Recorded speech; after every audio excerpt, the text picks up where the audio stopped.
বন্ধুসকল আপোনালোকক স্বাগতম জনাইছো বিজুতি ব্লগলৈ আসলতে ভিডিওটো বনোৱাৰ কাৰণ প্ৰথমতে দেখি আহিলে আপোনালোকে যে দাৰোগাজান ডিমাপুৰত ফিশিং কম্পিটিশন আছে তাৰ কাৰণে ভিডিওটো বনোৱা হৈছে পিছলৈ আপোনালোকে দেখিব মাছ আজি মাছ এৰিছে মানে তেওঁলোকে মাছ কিমান এৰিছে কি কথা ভিডিওৰ মাজতো জনাইছো মই আগতেও অলপ জনাই দিছো তেওঁলোকে প্ৰায় 2 কুইণ্টেল মানে 1 কুইণ্টেল 75 কেজি মাছ এৰিছে বুলি কৈছে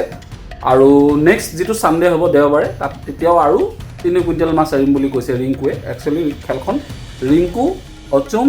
আৰু মাৰ তেওঁলোক তিনজনে মিলি পাতিছে আৰু পইণ্টটো হ'ল ৰিংকুৰ পইণ্ট সবে জানে প্ৰাইজ লিষ্টখন আপোনালোকে দেখিছে বেনাৰখনত এটা মই কৈছো ভিডিওৰ মাজত কৈছো আগলে পাব কিন্তু তথাপিও আকৌ এবাৰ জনাই দিওঁ কথাটো হ'ল এনেকুৱা ধৰণৰ মানে এটা শেয়াৰ দিছে তেওঁলোকে যেটো শেয়াৰত আপোনালোকৰ দানা বনাবলৈও সিস্টেম আছে ৰড ৰাখিবলৈও সিস্টেম আছে কিন্তু হেতু গিফট আইটেম কেনেকৈ গিফট হ'ব খেলৰ মাজত 4 বাৰ মানে 1 2 3 কে দিছে তেওঁলোকে 4 বাৰ হেতু গিফট 4 বাৰ পাব 4 জন মানুহে কেনেকৈ পাব ধৰক 9টা বজাৰ পৰা 2:30 বজালৈকে খেলখন ষ্টাৰ্ট হৈছে মানে 9টা পৰা ষ্টাৰ্ট হৈছে 2:30 শেষ হ'ব তো তাৰ মাজতে যেনে ধৰক 10টাৰ পৰা 10:30 বজাত তেওঁলোকে এনাউন্সমেন্ট কৰিব 10টাৰ পৰা 10:30 ভিতৰত টাইম থাকিব সেই আধা ঘণ্টাৰ ভিতৰত যিজনে প্ৰথম মাছটো ধৰিব তেওঁক এখন শেয়াৰ পাব সেম তেনেকৈ আকৌ অলপ দেৰি ৰৈ আকৌ আধা ঘণ্টা টাইম দিব তেনেকৈ 4খন শেয়াৰ আপোনালোকে পাব যোনে মাছটো ধৰে সৰু ডাঙৰ কথা নাই মাছ হিচাপে ধৰিব লাগিব আৰু কথা হ'ল কি 2500 টকা জইন ফিজ আৰু টিকেট মই কৈছো ভিডিওৰ মাজতো কৈছো এতিয়া আকৌ কৈছো টিকেট শেষ হৈ আহিছে মাত্ৰ 30টা মান টিকেট আছে বুলি কৈছে তেওঁলোকে সোনকালে যোগাযোগ কৰিব আৰু টিকেট সংগ্ৰহ কৰিব বাকি ভিডিওটো চাব সম্পূৰ্ণ চাব বেছি দীঘল ভিডিও নহয় কাৰণ মাজে মাজে মই কথা কিছুমান কৈ গৈছো ভয়েস ওভাৰ দিছো এই গোটেই ভিডিওটো বনাই দিয়াত মোক সহায় কৰিছে বিজয় সোণোৱাৰ থ্যাংক ইউ বিজয় সোণোৱাৰজি আপুনি যেটো মোক হেল্প কৰিলে ধন্যবাদ আৰু তেখেতৰ চেনেলটো সাবস্ক্ৰাইব কৰি ল'ব আৰু সম্পূৰ্ণ ভিডিও বিজয় সোণোৱাৰ ওচৰতো পাব আৰু লগত জেডিও আছিলে জেডিও ওচৰতো পাব মানে জেডিও আৰু বিজয় সোণোৱাৰ ব্লগত বা চেনেলত গ'লে আপোনালোকে সম্পূৰ্ণ ডিটেইলছটো পাই যাব আকৌ once again थैंक यू विजय सोनोवार जी आपने मुझे वीडियो बना के दिया हेल्प किया थैंक यू দেখিছে বন্ধুসকল পুখুৰীকিটা এই পুখুৰীকিটা হ'ল দাৰোগাজান ফিশিং কম্পিটিশন ডিমাপুৰ অহা 25 তাৰিখে হ'বলগীয়া যি আপুনি প্ৰথমতে বেনাৰত দেখি আহিলে আপোনালোকে খেল হ'ব এই দুটা পুখুৰীত অহা 25 তাৰিখে ৰাতিপুৱা 9টা বজাৰ পৰা 2:30 বজালৈকে আজি মাছ এৰিছে তাৰে ভিডিও মোক বনাই দিছে মই আপোনালোকক দেখাব বিচাৰিছোঁ যে পুখুৰীটোৰ এটা পুখুৰীত এনেকুৱা বাঁহৰ চাং আছে এটা সাইডে বাকি পুখুৰীবিলাকত পাৰ আছে বহিব পাৰিব ধুনীয়াকৈ কোনো কষ্ট নোহোৱাকৈ খেলিব পাৰিব খেল আপোনালোকৰ এটা টিকেটত মানে জায়গা দিব আপোনালোকৰ 4 ফুটকে আৰু কথা হ'ল কি তাত লটাৰী যুক্ত হয় আপোনালোকে টিকেটটো আগে বুকিং কৰি ল'লে খেলৰ দিনাখন গৈ আপোনালোকে লটাৰী উঠাব লাগিব বলক এতিয়া মাছ এৰিছে মাছ দেখাম বলক এতিয়া মাছ দেখাইছো চক কি ধুনীয়া সাইজৰ গ্ৰাছ কাপ এৰিছে মানে গ্ৰাছ কাপৰ সাইজবিলাক চক মাছ এৰিছে মোক কোৱা মতে গ্ৰাছ কাপ ৰূপচন্দা বিঘেট বাহু আজি টোটেল মাছ এৰিছে তেওঁলোকে 1 কেজি 1 কুইণ্টেল মানে 2 কুইণ্টেলে প্ৰায় 1 কেজি 1 কুইণ্টেল 72 কেজি নে কি নে 75 কেজি এনেকুৱা কিবা এটা এৰিছে আৰু হয়তো অহা দেওবাৰে নেক্সট দেওবাৰে আকৌ মাছ তেওঁলোকে এৰিব চক সাইজ চক মাছৰ সাইজ চক কি ধুনীয়া ইয়াত কিন্তু আমাৰ বুলি নহয় প্ৰতিটো এংলাৰকে জনাইছো মোৰ ভিডিও থৰেদি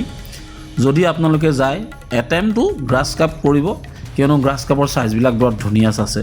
তাত পুৰণা কি মাছ আছে মই নাজানো কিন্তু মাছ আছে তেওঁলোকে কৈছে এইটো একচুয়ালি ৰিংকুৰ পণ্ড হয় ৰিংকু ভাই ডিমাপুৰৰ আপোনালোকে চিনি পায় চাগে তেওঁ পণ্ডতে খেল হ'ব আৰু তেওঁ মাছ এই পুখুৰীকিটাত বৰশী বাবলৈ এৰি দিয়ে এই চক মাছ এৰিছে এতিয়া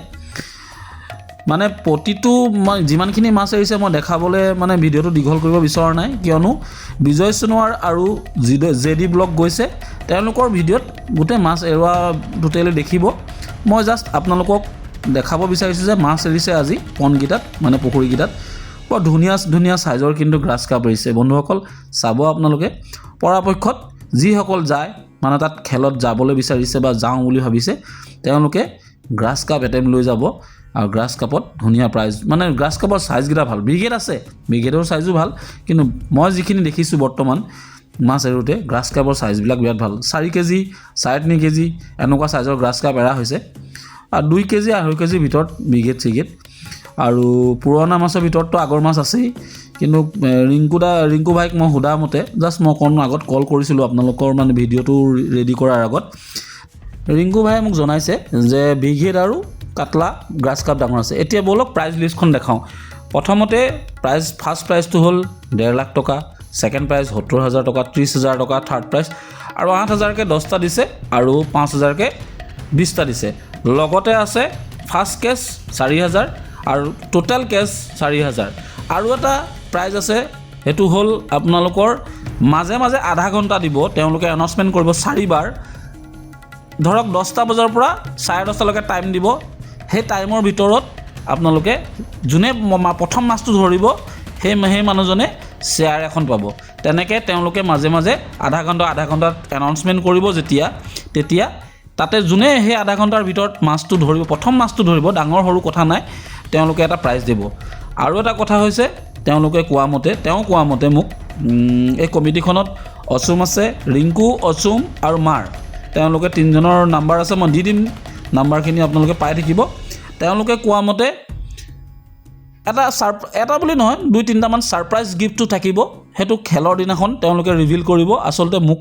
কৈছে কিন্তু মোক ক'বলৈ মানা কৰিছে কিন্তু ছাৰপ্ৰাইজ বুলি কৈ থ'বলৈ কৈছে যে ছাৰপ্ৰাইজ গিফ্টটো দিব তেওঁলোকে সেইদিনাখনে ৰিভিল কৰিব দিয়ে নিদিয়ে তেওঁলোকৰ কথা মোক কোৱাটো মই কৈ দিছোঁ পৰাপক্ষত দিব চাগে যেতিয়া কৈছে ছাৰপ্ৰাইজ গিফ্ট থাকিব 2টামান আৰু লগতে বন্ধুসকল টিকেট আউট অফ ষ্টক বুলি কৈছে মাত্ৰ 30টামান টিকেট আছে সোনকালে আপোনালোকে কল কৰক আৰু টিকেট বুকিং কৰক যাৰ ইচ্ছা আছে যাবলৈ কিন্তু খেলখন আমাৰ এই সাইডৰ খেলৰ লিখিয়া নহয় মানে সব একে ফ্ৰী ষ্টাইল খেলে হয় আপুনি ফ্ৰী ষ্টাইলে পাব আৰু জায়গা 4 ফুটকে পাব কিন্তু কথা হ'ল কি তাত 2জন বা 3জন একেলগে বহিব নোৱাৰিব যদি আপোনালোকৰ লাকত আছে তেতিয়া পাৰিব কিয়নো তেওঁলোকৰ তাত নাগালেণ্ডত লটাৰী সিস্টেম হয়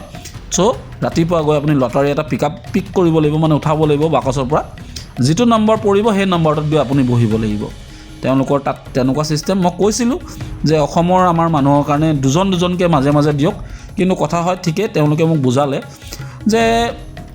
মানুহৰ আগত তেওঁলোকে নাম্বাৰিংছ গোটেই নাম্বাৰখিনি বাকচত ভৰাই তাৰ পৰা যদি 2-3টা নাম্বাৰ নাইকিয়া হৈ যায় তেতিয়াহ'লে চবেই ধৰিব আৰু চবেই মুখৰ আগতে কৰে সেইকাৰণে এইটো পচিবল নহয় মই বুজি পালোঁ কথাটো তেওঁলোকে তেতিয়া ক'লে যে যেনেকৈ হওক আমাৰ ইয়াত লটাৰী হ'ব ঠিক আছে মই সেইটো ভংগ কৰিব নোৱাৰোঁ কিন্তু আপোনালোকে সোনকালে যাৰ ইচ্ছা আছে যাবলৈ তেওঁলোকক ফোন কৰক আৰু টিকেটটো বুকিং কৰি লওক মই গৈ আছোঁ মোৰ লগত আৰু 15জনমান ব্যক্তি গৈ আছে অলৰেডি মই 15টা টিকেট ৰাখিবলৈ দিছোঁ মোৰ 10টা মানুহ হৈ গ'ল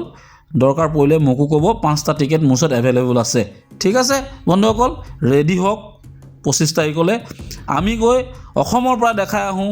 যে আমিও কম নহয় কিয়নো তেওঁলোকে আহি যেতিয়া আমাৰ ইয়াত ফাৰ্ষ্ট ছেকেণ্ড থাৰ্ড প্ৰতিখন খেলতে লৈ যাব পাৰে তেনেহ'লে আমিও কিয় নোৱাৰোঁ তেওঁলোকৰ তাত গৈ